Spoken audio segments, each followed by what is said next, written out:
All right, we had an interesting stream with the Internet Aristocrat that got me thinking about where does a rabbit hole actually stop? I mean, at some point, you have to think to yourself, is the government actually in on this? Or is this just a small group of people? It was brought up that Anita Sarkeesian might have actually been a member of a rich family, a hedge fund baby or something like that. And I was wanting to make a video explaining what my thoughts are on why the federal government might be interested, or somebody within the deep state might be interested in something so far left as social justice. So I'd like to introduce you to the idea about how political power maintains itself.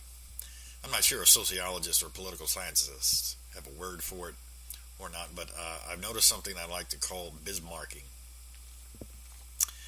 Now, let's give you a little historical rundown.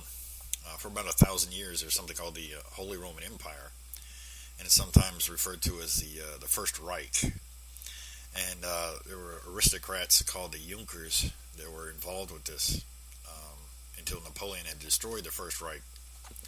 Now, when Napoleon had destroyed the Holy Roman Empire, he had created the German Confederation and put people, his own little guys, in control of Germany. And at the same time, there was a movement called French Utopian Socialism that was developing, and it kind of moved from France into Germany. And socialism as an idea started to develop within Germany itself. And, there's the ideology, socialism, and then there's the social movement, socialism, because as a popular movement, something supported by the masses, something they felt like they were going to get a better government, a government that represented their ideas. But at a point in time, the German aristocrats had made the anti-socialist laws and tried to stamp down on it and say, political power is ours. You have no right to a government that represents you and your interests. But it was so popular that Otto von Bismarck, who had been the leader who had helped create the actual nation state of Germany and the Second Reich, eventually had to give in and started making laws like the Social Security, 8-hour workday, child labor laws, things of that nature, so that he essentially had co-opted the revolution. So basically, Bismarcking is a counterinsurgency tactic used by an embattled power elite to take control of the revolution and pretend that the revolution was their idea, that they're there to be the new leaders of the revolution.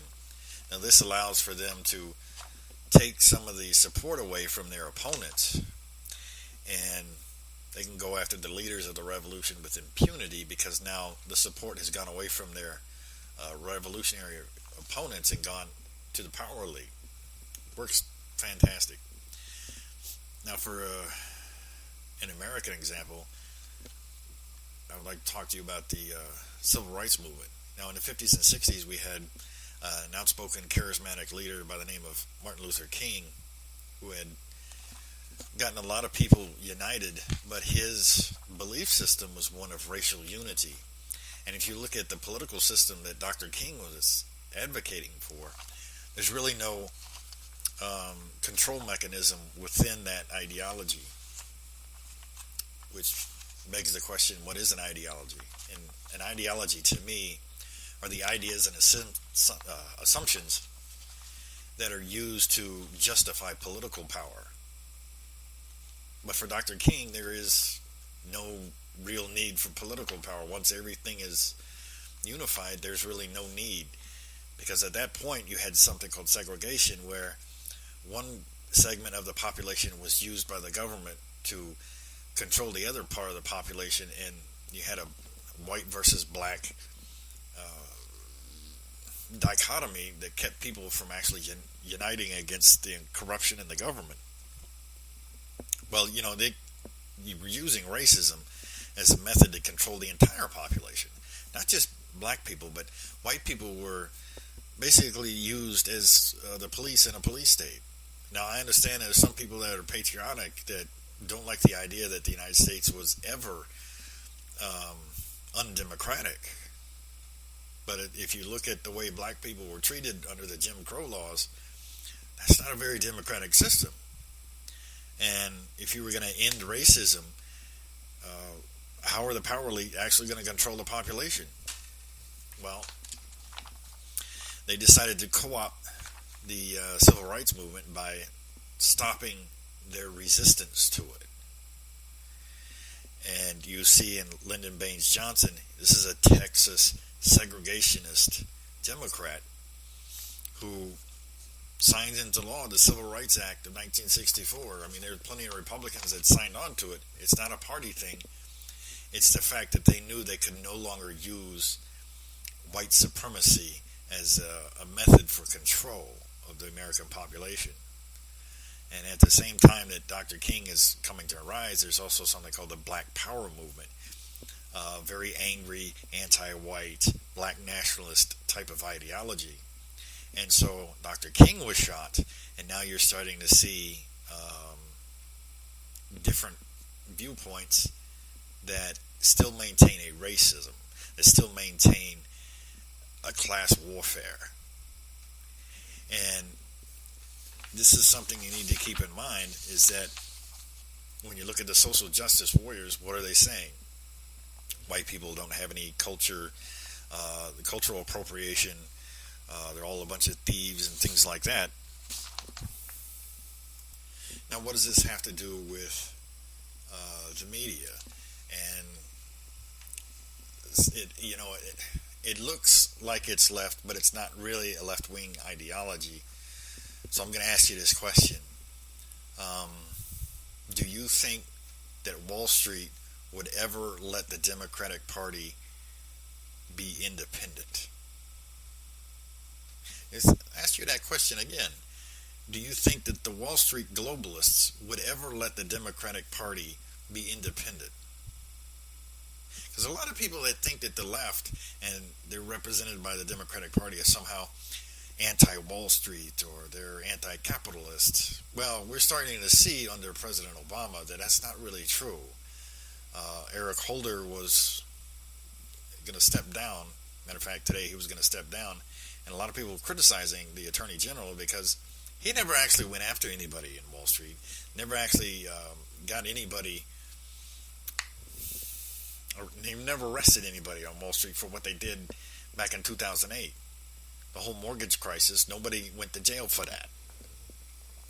And you think the Democrats would be the ones to go out there and get Wall Street, but even with the president and the entire administration, no Democrat actually went after J.P. Morgan.